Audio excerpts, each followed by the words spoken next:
Hey guys, welcome back. Today we're going to do Monster Hunt by Blacklist Comics or Blacklist. This comic is a collaboration. There was an Indiegogo campaign done by Micah Miller. Along with, at that time, with John Malin and Richard C. Meyer, they did some kind of collaboration between Lone Star, Unknown Soldiers, Graveyard Shift, and Jawbreakers. They made one comic, or a comic together, and it was an add-on to Lone Star 2, if I remember correctly. It's been a while back. I mean, this comic is made in 2018. The campaign was done in 2019, and it's been released in 2020 or something. But I was not known with Lone Star. So I picked Lone Star 1 and 2 and Monster Hunt combined. So yeah, I got the whole package. I had not much good to say about Lone Star the comic. So if you know what I said about that, I made a review. I'm gonna leave the link in the description if you are interested. What I said about Lone Star 1 and 2. So check that out. So yeah, let's dive in, right? So, okay, we see here two couples, kissing, and they hear something, and then something is jumping out of the woods. I'm not going to show you yet, because, well, the problem is this comic is only 24 pages, and I didn't know that because I thought this was, maybe 40, 48 pages or something, some kind of a big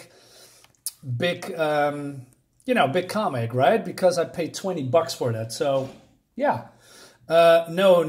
It's just 24 pages. And that is one of my problems with this book. So Lone Star is getting attacked by a group of, gangbangers, if that's how you will. And he's lecturing about how bad they are because they are, he has a little kid and he wants to get her safe. And then, you need to think about your life situation. Otherwise, you're going to have to deal with me stuff. Typical superhero stuff. Well, he's more like an anti-hero. He's not really that strong, but he has... it gives me that Spider-Man vibes, has limited abilities, but have a good heart. But Lone Star as a person is not really engaging or fun or, compelling, if you will. So I hope Mike S. Miller is doing with Lone Star 3 a better job. So we'll see about that. I backed it.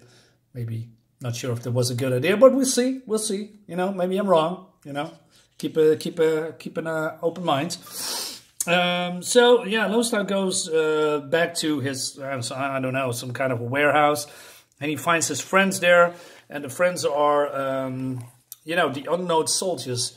So who are the Unknown Soldiers? I have no fucking clue. I have read Lone Star 1 and 2, and I still don't know who they are. I only know there's a group of people that are friends with them. They have superpowers. They died in different timelines, in the past, and they came back to life, but not sure how, who did that, what their powers are. Nope. So they are monitoring, stuff like supernatural things that go bump in the night, if they see here. And they are basically monster hunters. And you know what? I like that. I like that premise, that people with superpowers go on monster hunting, killing monsters. Like that. That's fun. At the same time, Jawbreakers are getting hired for also something that bumps in the night.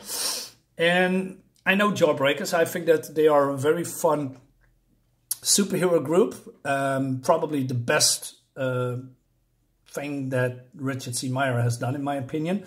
But I didn't know who this is. This is Seance, and she was at that time a new member. And Cuff said something sexy or sexist, and then the priest says, "This is exactly why we can keep a girl on the team." He said, "Priest, if you could see her, you would understand." And he says, "She has a beautiful aura." He's blind, by the way. He can see souls. So yeah, funny stuff. And they are going on a mission in the woods. Credit to Mike S. Miller. I really like his art. His art is very detailed. Also props to the colorist, who is, let me double check, G. Nanjan Jamberi. Yeah, I like the colors. They are very popping, very nice. And like I said, Marcus Miller is a very detailed artist. He is doing characters great. Facial expressions are okay. Backgrounds, fantastic. Nothing wrong with that. So one of the unknown soldiers then uses his powers to track what's in the woods. I love this. I wish there was more distinguished costumes, but I know why he did it, because these are just all soldiers, right? So they represent some kind of a soldier group instead of, you know, doing flashy costumes.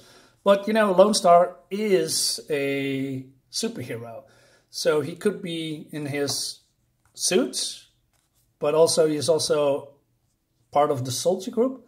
I just don't know. That makes it a little bit confusing.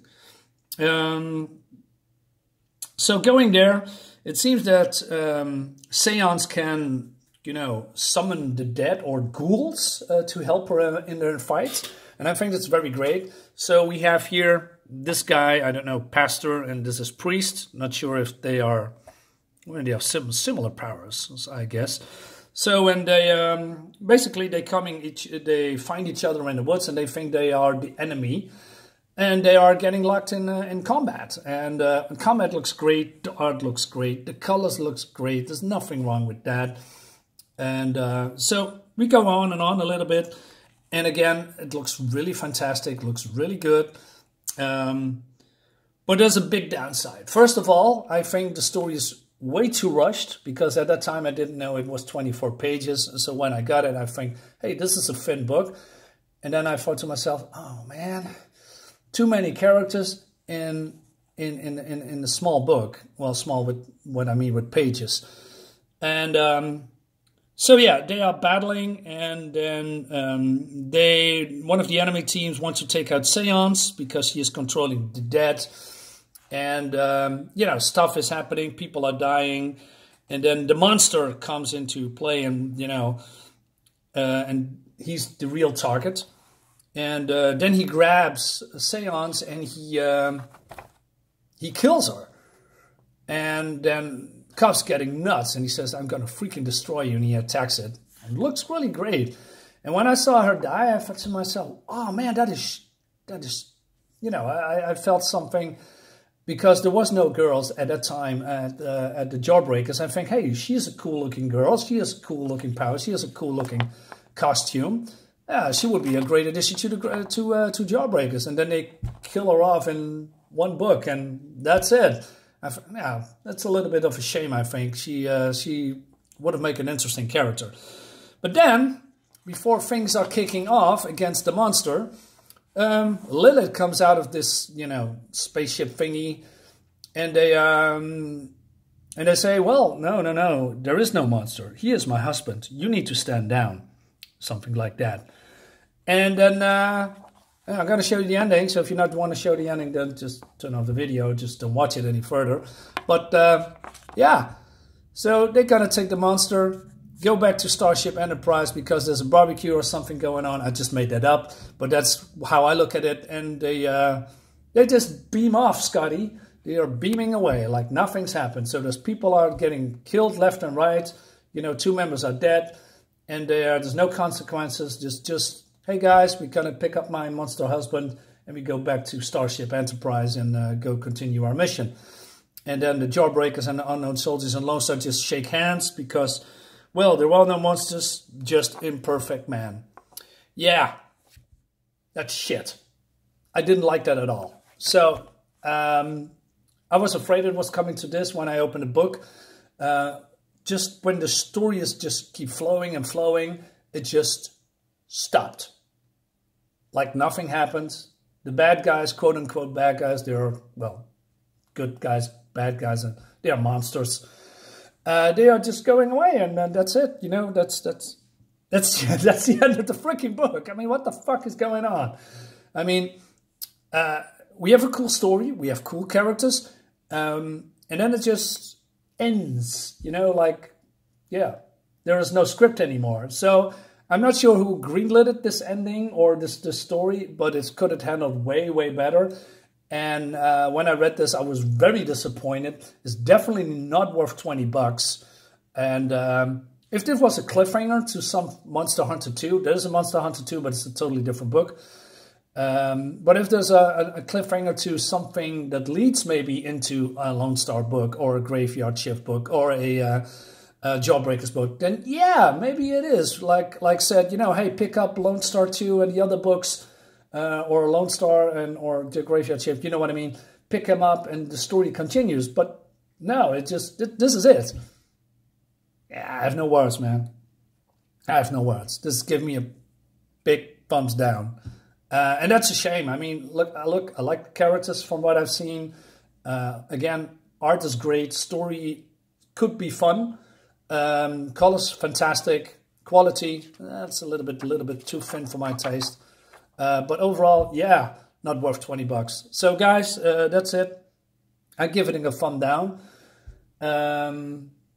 Yeah, let's see what happens with Lone Star 2 and Monster Hunter 2. Did I back that? I don't know. Doesn't matter. Hey guys, thanks for watching. If you like this video, give me a thumbs up. If you don't like it, give it a thumbs down, but I'd rather give me a thumbs up. Like my video, share my video, and subscribe to my channel for more comic news and talk and reviews and other stuff. Thank you for watching. Bye.